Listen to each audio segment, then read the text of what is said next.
There are also international sporting events like Asian Games, Commonwealth Games, the Olympics, which call for all the countries to come together and compete with each other.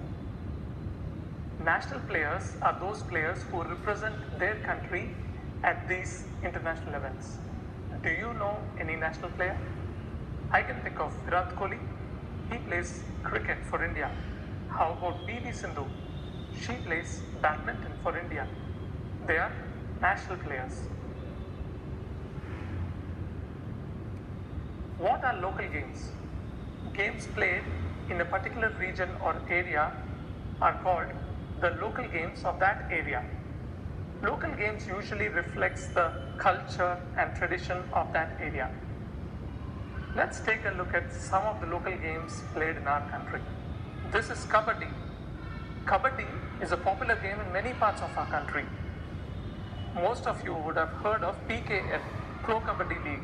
It started in 2014 and it became a huge success, especially among the young people and children. Kabaddi is also part of the Asian Games and it is now an international sport. Do you recognize this game? This is Kho-Kho. Have you heard of Kho-Kho? It's a popular tag game played not only in India but other parts of South Asia as well. This is boat race. Boat race is held at various places in Kerala.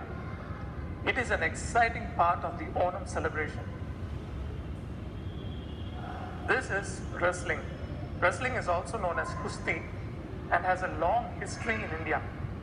In ancient times, kings sometimes did not go to fight battles, but instead they would send their champion wrestlers to engage in a match.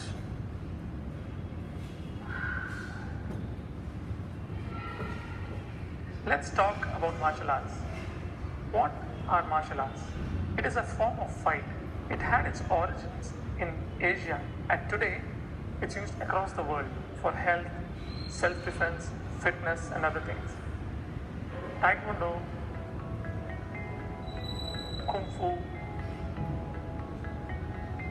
boxing, Judo are the more famous ones. Have a look at some of the martial arts of our country.